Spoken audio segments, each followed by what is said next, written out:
Oke, Assalamualaikum warahmatullahi wabarakatuh. Selamat malam teman-teman semuanya. Selamat malam juga buat Bu Delina selaku dosen mangku mata kuliah Statistika Bisnis. Baik, di sini kami dari kelompok 6 telah menyelesaikan tugas PDBL Statistika Bisnis yang di mana kita mengambil studi kasus yaitu pengaruh ulasan produk online terhadap minat membeli mahasiswa sekolah vokasi IPB di marketplace. Di sini Bagas tidak sendirian. Di sini juga Bagas ditemani oleh ada Kayla, ada Oriza, dan terakhir ada Anelia. Oke, baik, di sini sebelum kita memasuki pembahasan, di sini kita ada pendahuluan yang di mana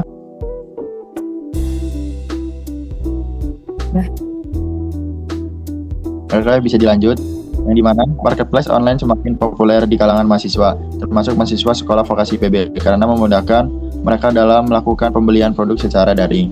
Salah satu faktor yang diduga mempengaruhi keputusan membeli adalah ulasan produk yang dapat berupa komentar maupun foto ulasan dari pembeli sebelumnya.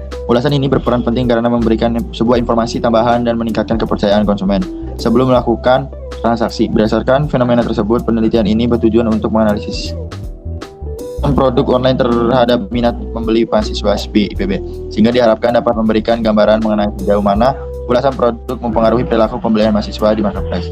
Oke, selanjutnya ada metode penelitian yang kami bawakan. Yang pertama, metode penelitian survei. Penelitian ini menggunakan metode dengan pendekatan kuantitatif. Metode kuantitatif dipilih karena mampu mengumpulkan data dari responden secara efisien, sehingga sesuai untuk meneliti fenomena sosial seperti resepsi mahasiswa terhadap ulasan produk online. Seluruh data dianalisis berdasarkan jawaban responden pada kuesioner. Yang kedua, teknik pengumpulan data, yang dimana teknik pengumpulan data yang digunakan dalam penelitian ini adalah kuesioner yang disebarkan secara daring melalui Google Form. Penyebaran kuesioner dilakukan pada bulan November 2025. Pertanyaan dalam kuesioner mencakup persepsi mahasiswa terhadap bentuk ulasan produk online serta minat mereka dalam melakukan pembelian pada marketplace.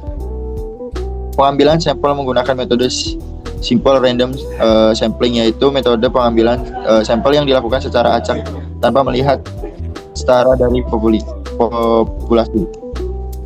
Untuk yang ketiga, untuk yang selanjutnya, kita menggunakan teknik analisis data, yang dimana data yang terkumpul dianalisis menggunakan SPSS. Hasil penelitian dijabarkan secara deskriptif secara melalui analisis statistik. Hasil analisis dari SPSS ini disajikan dalam bentuk tabel yang kemudian diinterpretasikan ke dalam bentuk narasi. Penelitian dengan metode ini, penelitian dapat memberikan pemahaman yang lebih mendalam mengenai pengaruh ulasan produk online terhadap perilaku mahasiswa sekolah vokasi IPB. Nah, yang pertama ini ada uji validitas X, yang dimana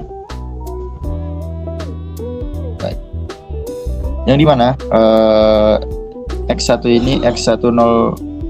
ini present korelasinya yaitu sebesar 1/45. Bisa dilihat dari tabel di atas ini. Untuk kesimpulannya sendiri, berdasarkan hasil uji validitas terhadap 7 butir pernyataan variabel X dari X101 sampai X107 ini, seluruh item menunjukkan nilai korelasi yang tinggi dengan skor total ditunjukkan pada kolom ulasan. Setiap nilai korelasi berada di atas minimal 0,30, yang berarti setiap item ini memiliki keterikatan yang kuat dengan konstruk variabel yang diukur.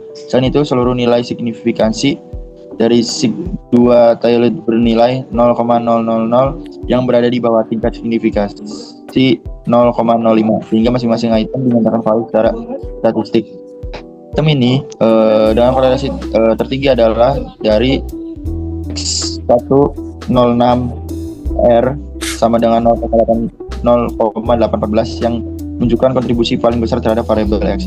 Sementara item dengan toleransi terendah tetap berada dalam kategori valid karena nilainya masih jauh di atas ambang batas yang ditetapkan. Dengan demikian dapat disimpulkan bahwa semua pernyataan pada variabel X layak digunakan sebagai instrumen penelitian karena mampu mengukur konstruk variabel secara konsisten. konsisten dan tepat. Untuk yang kedua itu ada tabel uji validitas Y. Boleh dari teman-teman juga bisa dilihat dari tabel, masuk kesimpulannya saja, yang dimana berdasarkan hasil uji validitas terhadap 7 butir pernyataan variabel Y kurung Y1 deklarasi yang cukup kuat hingga sangat kuat dengan skor total variabel atau minatnya. Seluruh nilai korelasi item total berada di 30, yang berarti setiap item memenuhi kriteria sebagai pernyataan yang valid. Selain itu, seluruh nilai signifikan berada di bawah batas 0,05, sehingga secara statistik seluruh item dinyatakan valid. Item yang dinilai korelasi tertinggi adalah Y1.05 buah huruf R sama dengan 0,832 dan Y1.04 buka kurung R sama dengan 0,822, yang dimana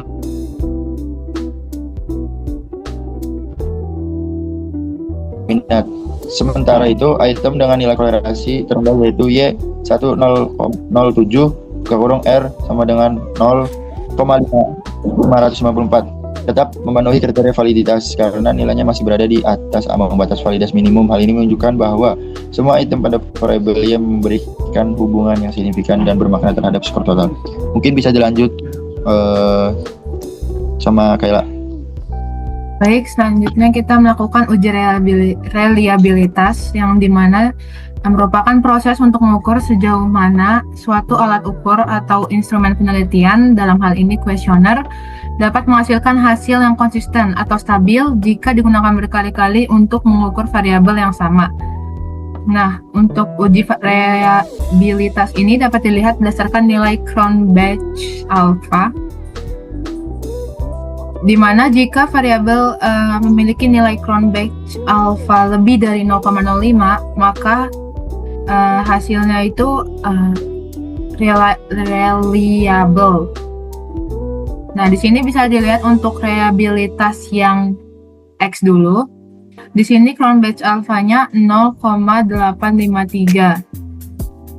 Nah, sedangkan untuk yang reliabilitas Y itu Cronbach alpha-nya 0,840. Nah, kedua variabel ini, baik variabel X ataupun Y, memiliki nilai Cronbach alpha lebih besar dari 0,05. Maka dapat disimpulkan bahwa variabel tersebut bersifat reliable. Oke, selanjutnya bisa dilanjutkan oleh teman saya.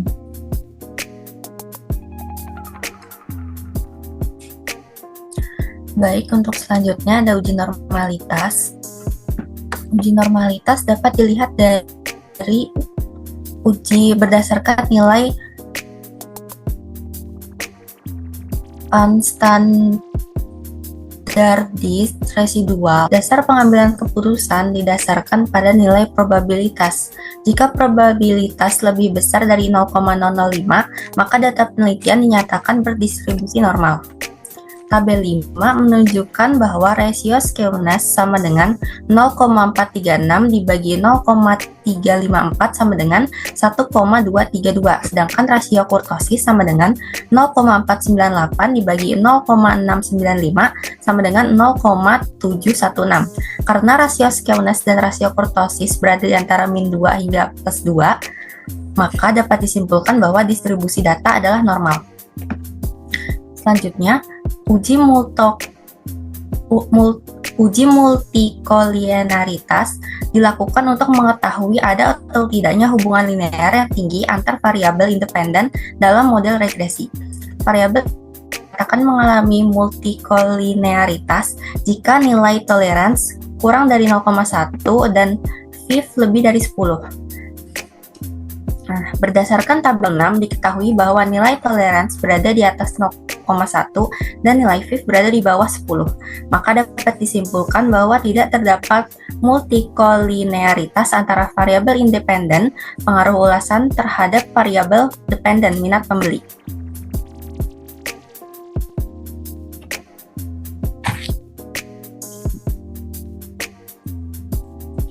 Baik, berikutnya adalah uji autokorelasi. Uji autokorelasi bertujuan untuk menguji apakah apakah dalam model regresi linear terdapat korelasi antara kesalahan periode T dengan kesalahan periode T sebelumnya. Jika ada korelasi, maka akan muncul autokorelasi. Di sini didapat dengan metode Durbin-Watson. Namun yang perlu menjadi catatan adalah uji autokorelasi hanya untuk data time set.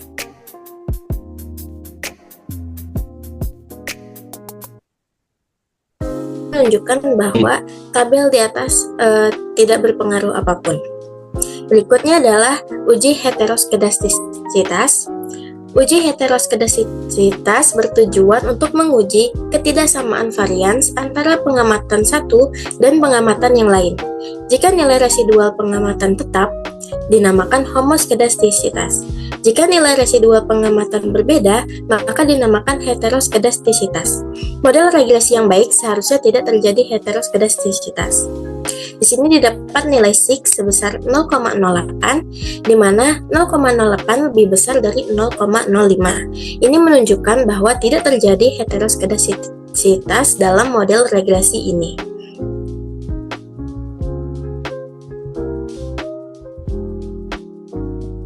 Selanjutnya, yang terakhir kita akan melakukan uji regresi linear sederhana.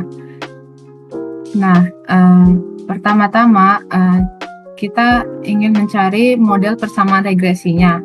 Nah, berdasarkan output SPSS di atas, maka dapat diketahui persamaannya adalah Y sama dengan 5,045 ditambah 0,812 X tambah E atau error. Nah, untuk 5045 dan 0,812 itu didapat dari kolom unstandardized coefficient bagian B, ya bisa dilihat. Lalu untuk 5,045 itu sendiri adalah konstanta, artinya apabila ulasan itu konstan atau tetap, maka minat membeli sebesar 5,045. Sedangkan untuk 0,812 adalah koefisien arah regresi yang bernilai positif. Artinya apabila ulasan meningkat satu satuan, maka minat membeli juga akan mengalami peningkatan sebesar 0,812. Nah, selanjutnya dari tabel yang sama, kita juga dapat melakukan pengujian hipotesis. Yang pertama, kita bisa melihat nilai signifikansi X1 sebesar 0,000 yang di atas, yang tabel atas, itu lebih kecil dari 0,005. Lalu, yang kedua, kita bisa melihat nilai T hitung, itu yang di T, bagian X1, senilai 9,508, itu lebih besar dari nilai T pada tabel, yaitu 1,681. Nah, untuk mengetahui nilai T tabelnya, itu kita bisa mendapatnya dari jumlah N atau sampel yang berjumlah 45 responden, dikurangi jumlah variabel yang berjumlah 2, sehingga menghasilkan DF sama dengan 43. Nah, lalu kita tinggal ambil yang bagian DF43 yang berada pada bagian one tail test yang 0,05 yang menunjukkan angka 1,681. Nah, di sini karena nilai T hitungnya yaitu 9,508 lebih besar daripada T tabelnya yaitu 1,681, maka dapat disimpulkan bahwa ulasan produk online berpengaruh positif dan signifikan terhadap minat membeli mahasiswa SVIPB di marketplace. Lalu yang terakhir ini kita juga melakukan pengujian koefisien determinansi pada model summary bagian R-square. Nilai R-square bermakna sebesar 0,678 bermakna bahwa ulasan produk online mempengaruhi minat membeli sebesar 67,8%, sedangkan sisanya sebesar 32,2% dipengaruhi oleh faktor lain.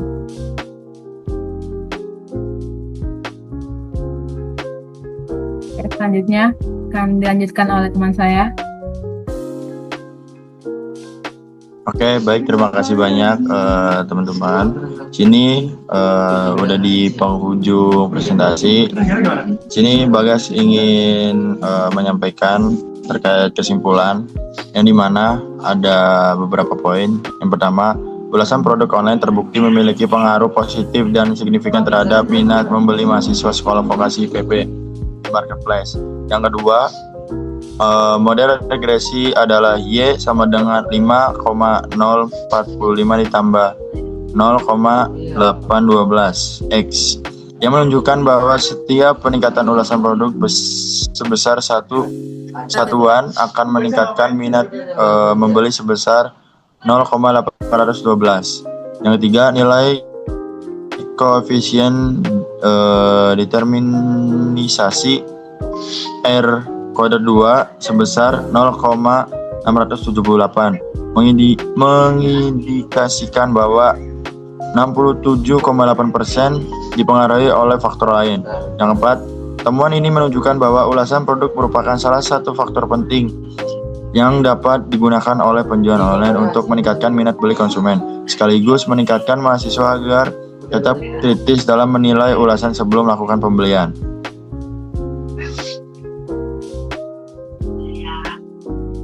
Oke, ini adalah bentuk dokumentasi.